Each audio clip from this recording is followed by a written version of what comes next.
So our next speaker is Professor George Efstathion from the Kavli Institute for Cosmology at Cambridge, and he's the team leader for the winners of the RAS A Group Achievement Award, and he's going to talk to us on the Planck Legacy, inflation and the origin of structure in the universe. George. Thank you, Mike. Okay, well, thanks very much for the introduction, Mike. The title of my talk, I'm going to summarize some of the key results from the Planck satellite, but there's a subtitle. We have a standard model of cosmology, the lambda CDM model, and so I want to tackle the question of whether this model works or not. So fluctuations in the cosmic microwave background were first discovered by the COBE satellite in 1992. And this is an image of the temperature variations over the sky that COBE measured. And the really significant thing about the COBE discovery is that you can see by eye that there are correlated structures on large angular scales in that map. And we're seeing the cosmic microwave background as it was when the universe became neutral, when protons and electrons recombined. And that happened when 380,000 years after the Big Bang. So if we then calculate the angular size of a causally connected patch at that time, it subtends an angle of about 1 degree. So COBE discovered fluctuations that were much larger than the causally connected region at the time that we see the fluctuations. So the existence of these fluctuations then tells us that we need very exotic physics to explain them. And we have a model. The model is called inflation. So if the universe is full of stuff with an equation of state p equals minus rho, very nearly p equals minus rho, then space expands exponentially. And so space is expanding faster than the speed of light. And quantum fluctuations in the scalar field can be expanded in scale by many orders of magnitude and become the classical fluctuations that we see today. So this is just a sketch of how this can be realized. So here is a quadratic potential, which, as we will see, this is now ruled out by the observations. And so we have a scalar field that starts up here. It'll tend to roll down the potential. As it's rolling down, the universe expands exponentially, and eventually it hits the minimum, oscillates, couples to the particles of the standard model, and generates the Big Bang. So this process, this inflationary phase, we think happens at energies of around 10 to the 16 GeV, which is 12 orders of magnitude greater than the energy achievable in the LHC. And to put it into context, all of the, at that time, all of the billions of galaxies that we see in the observable universe today would have been compressed down to a volume smaller than the size of this grapefruit. So we're talking about exotic physics, and we would like to learn about what actually happened at those times. Now, theorists are very inventive, and there are many, many models of inflation. So this is the transparency that, it's the first of 5 slides that were compiled by my colleague at the Department of Applied Mathematics and Theoretical Physics, Paul Shellard. And what he did was that he searched for papers with inflation in the title and just arranged them in alphabetical order, and it goes on and on and on and on. And so, inflation is a nice idea, but it's very phenomenological. And what we would like to do is to learn more about it, if in fact it happened, and learn about the fundamental physics. So we've been very fortunate in this field. in each decade, we've had a major satellite project designed to measure the background fluctuations. COBE, which was launched in 1989, and as I showed you, discovered the anisotropies of the CMB. NASA's WMAP satellite that was launched in 2000, and then Planck, which I'm going to tell you about, which we launched in 2009. And that's a picture of Planck. So it went to L2 and observed, it had two instruments on board, a low-frequency instrument and a high-frequency instrument. And it observed the cosmic microwave background in 9 frequency bands. So the low-frequency instrument worked at 33, 44, and 70 gigahertz, and then the high-frequency instrument covered the range 100 gigahertz to 857. At these high frequencies, what you're seeing here is galactic dust emission. There's no cosmological signal here. All except for these two highest frequencies, all of these frequencies are polarization sensitive, so we could measure the polarization properties of the cosmic microwave background. Now, with this kind of frequency coverage, it's actually really trivial to separate out galactic emission. You see the galaxy emits strongly in the galactic plane, and then this is the primordial CMB that we're interested in. And actually the cleanest frequency, the easiest frequency to work with on Planck is this one at 143 gigahertz, where it's trivial to subtract out the dust to high accuracy. So we can easily recover a picture of the primordial signal. So this is the CMB, primordial CMB over the whole sky as measured by Planck. And once we've got a map like this, then what we want to do is to find out what is the information content in this map. So we can do that in a variety of different ways. The way that we do it is by measuring a hierarchy of statistics. So a 2-point statistic called the PAL spectrum. And then you can generalize that to triangular shapes, which is a measurement of the trispectrum, and then quadruplets as a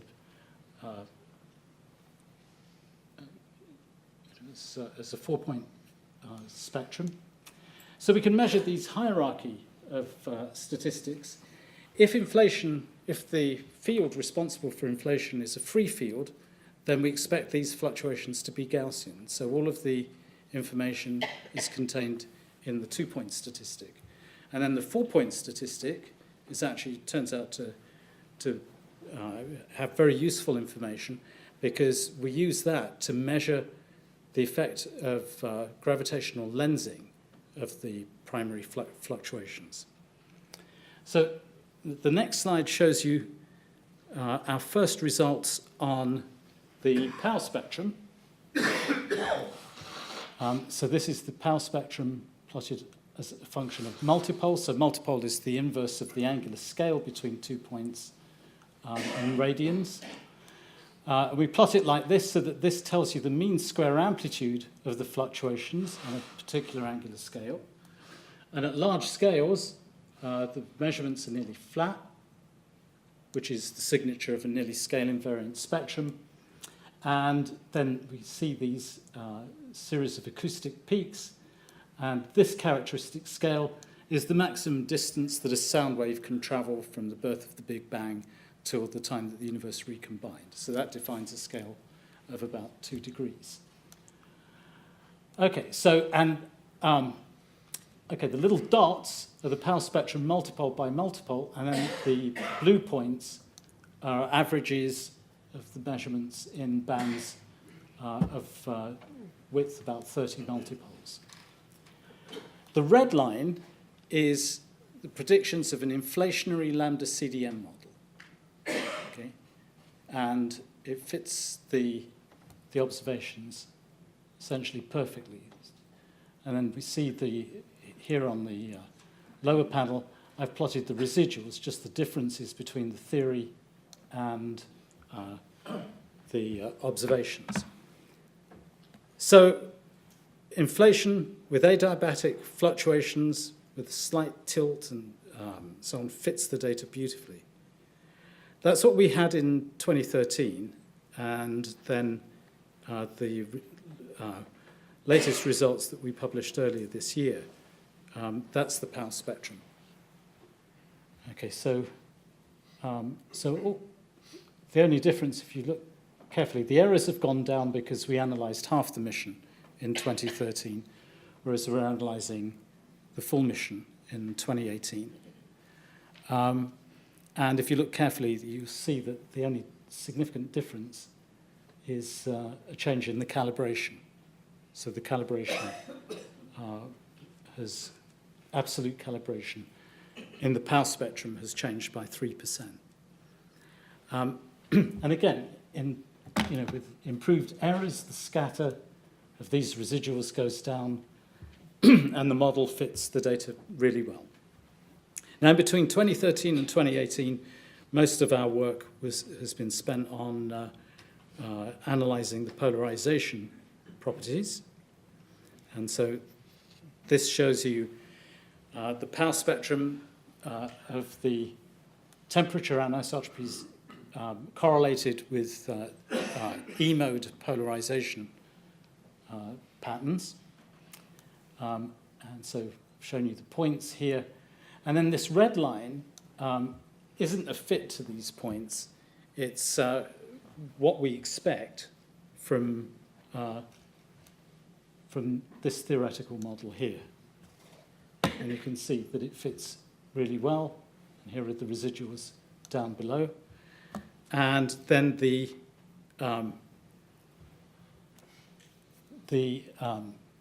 shows the power spectrum of the E-mode polarization patterns. And again, it fits beautifully.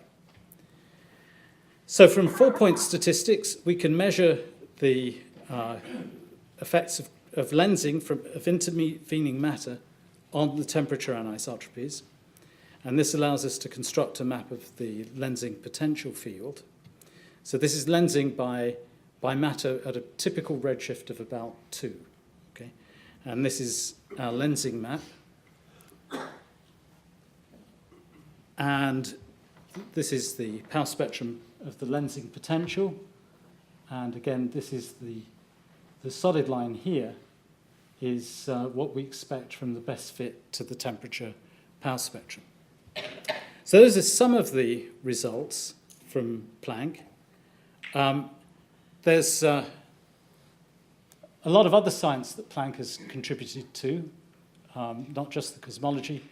We've produced catalogues of clusters of galaxies, infrared luminous and radio galaxies, measurements of the cosmic infrared background.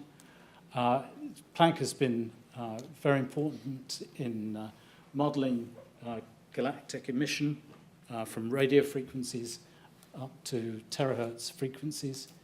We produce maps of CO emission and so on. Okay. So this standard model, this is the cover of a book that my colleague in Cambridge, Martin Rees, wrote called Just 6 Numbers. The standard model is defined by 6 numbers. And these are the physical density in baryons, the physical density in cold dark matter, the angular scale of those acoustic peaks in the power spectrum, the amplitude of the fluctuations, the spectral index of the fluctuations. All of these are fundamental parameters.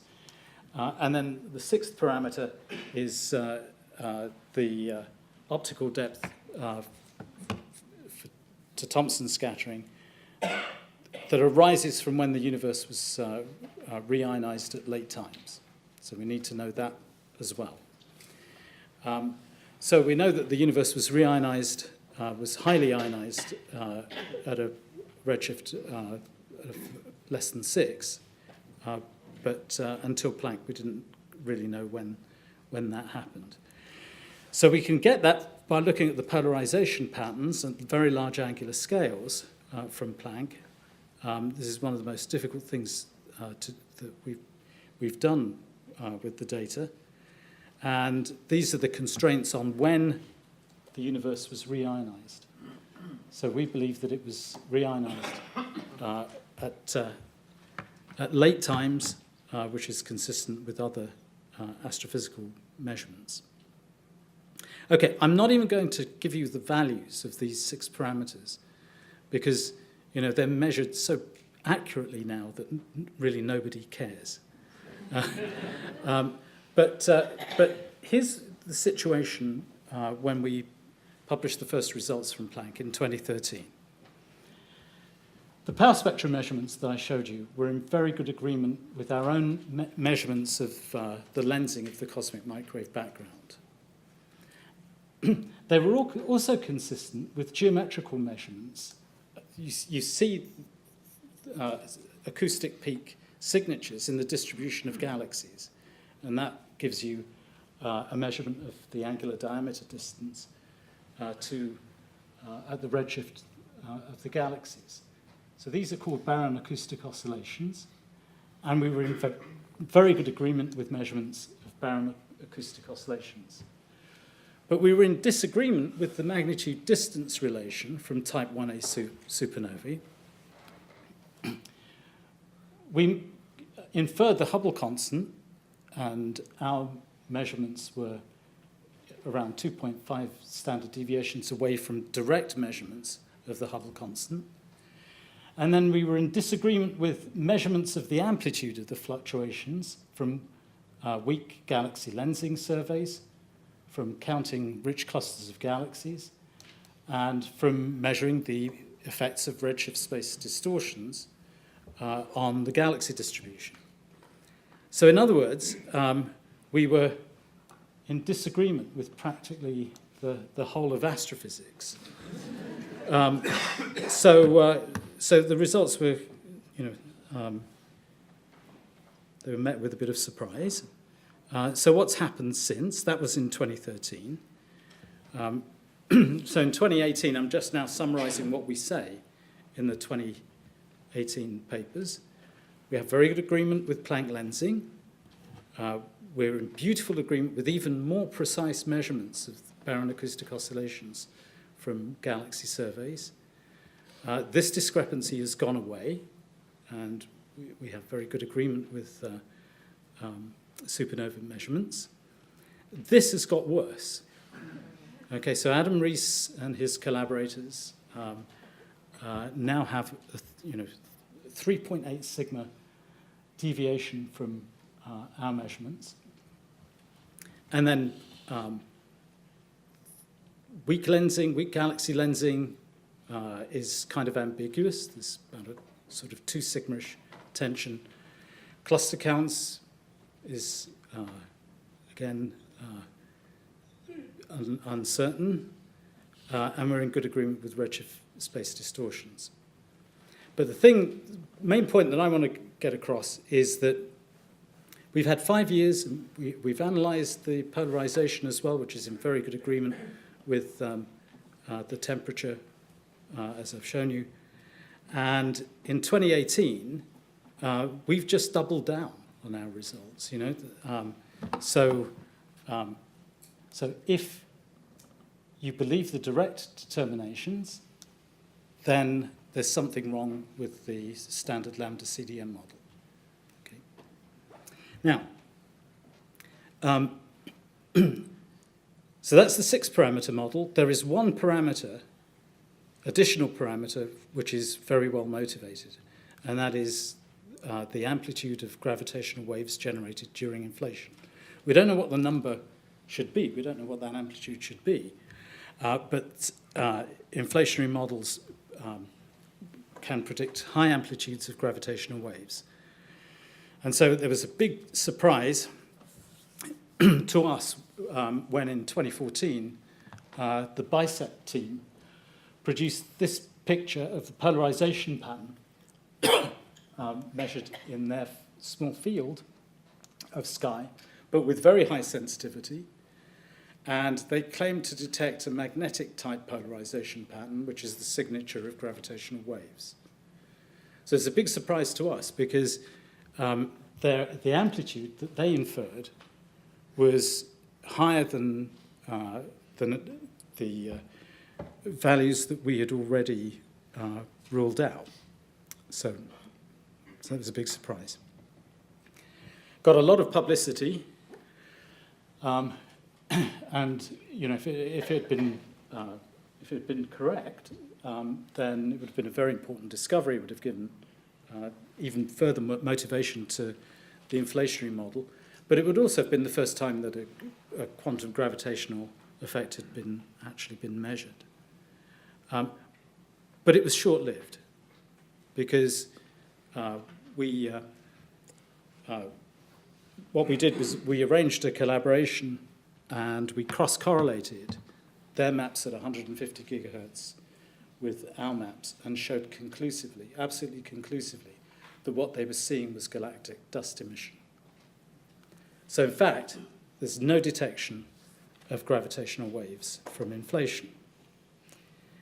So here is a complicated plot, but what it shows you is the ratio of the amplitudes in gravitational waves to scalar perturbations. Those are the perturbations that make galaxies. So this amplitude is defined at a scale of 0.002 inverse megaparsecs. So that's on this axis. So at 0.1, 10% of the large angle fluctuations are coming from gravitational waves. And then this is the spectral index of the scalar fluctuations. And these contours are the constraints from Planck combined with BICEP. Thank you. Okay, so these constraints rule out a lot of inflationary models.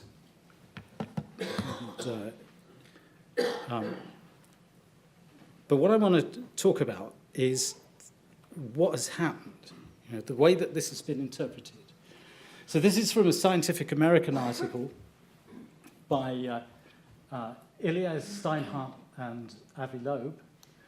And what it says, you may not be able to read it, it says the latest astrophysical measurements combined with theoretical problems cast doubt on the inflationary theory. So they look at this beautiful data that I've shown you, which agrees very well with inflationary models, and they conclude that it disagrees. The data disagrees with inflation. And then we, a group of us, sent a letter to Scientific American, as part of this group of 33 physicists, with a response to the authors saying why we disagreed with their interpretation. The authors then wrote another letter that came just below us, our letter, saying why they still disagreed with what we said in our letter, and then Scientific American said no more. So why is there this difference in interpretation? Okay, so imagine a very simple potential like that quadratic potential that I showed you right at the beginning. So if the potential is very simple like this, it's a monomial type potential, then this parameter lambda here sets the amplitude of the fluctuations. And then we would expect a small tilt in the scalar spectral index that's set by this index alpha, and we would expect a gravitational wave amplitude that's set by alpha. And n here is the number of e-foldings of inflation from scales on the observable universe being equal to the Hubble radius to the end of inflation. And we can estimate this. It has to be around 60 e-folds of inflation. And so this is what we measure, a tilt of 0.965, which would give us alpha of around 2.2, and a high amplitude for the tensor component. And that's not what we observe. So this kind of simple monomial model doesn't work.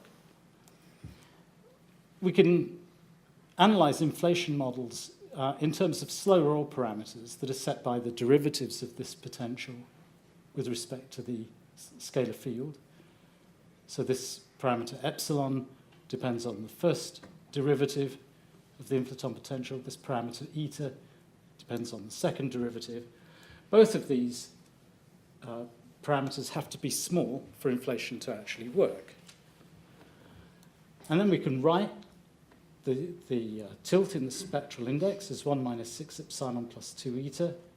The tensor to scalar ratio depends on epsilon, and the tilt in the tensor spectral index depends on epsilon. So what the observations tell you is that R is very small, so epsilon is very small, and so eta must be substantially bigger than epsilon. So we have a hierarchy in the values of the slow roll parameters. And so you need a special model of inflation to explain that hierarchy. And so this is really what's behind this difference in interpretation. In other words, the observations tell us that inflation happens in a flat potential. So imagine a potential that looks like this. So the observations tell us we must be inflating on a flat part of the potential. And their argument is that, well, if I have a steep potential, then I get rewarded by many, many more refoldings of inflation if I inflate here compared to inflating here. But that's not what we observe. So, and the other problem is that the quantum fluctuations can drive the field upwards. And so when inflation starts, inflation is eternal. And so this is our picture of an eternally inflating universe. And we don't know how to apply a measure in this infinite multiverse. And so inflation lacks predictive power. So it's initial conditions and the lack of predictive power. So are they right? And these are smart people. Okay. Well, yes. Inflation is an incomplete theory. There are problems. We don't understand the initial conditions. We don't understand these infinities or applying a measure. But that doesn't mean that inflation is in trouble as a theory. It just means that there are many, many open problems in cosmology. And the way that inflation model building has developed since the Planck results is in trying to find natural reasons for explaining the hierarchy of parameters. So that is, I think, the most significant legacy of Planck for fundamental physics and cosmology. So here are my conclusions. Lambda CDM is not fake news. That 6-parameter model explains everything that we observe with Planck in detail. If we add extensions to the model, like massive neutrinos or additional relativistic species or whatever, the data doesn't want them. It just wants the basic lambda CDM model. But we've got lots of open questions. Are there viable alternatives to inflation? What sets the initial conditions? These multiverse and measure problems. Is there any evidence of anything from a pre-Big Bang phase? And so on. So the really important fundamental problems. And in the end, although this lambda CDM model fits the data beautifully, we've measured very precisely stuff that we don't understand. So it's progress. And I really believe the next bit, okay, that in the post-Planck era, that cosmology really moves into a new phase. And so I'll end with that quote. I think it's the end of the beginning of cosmology. Thank you.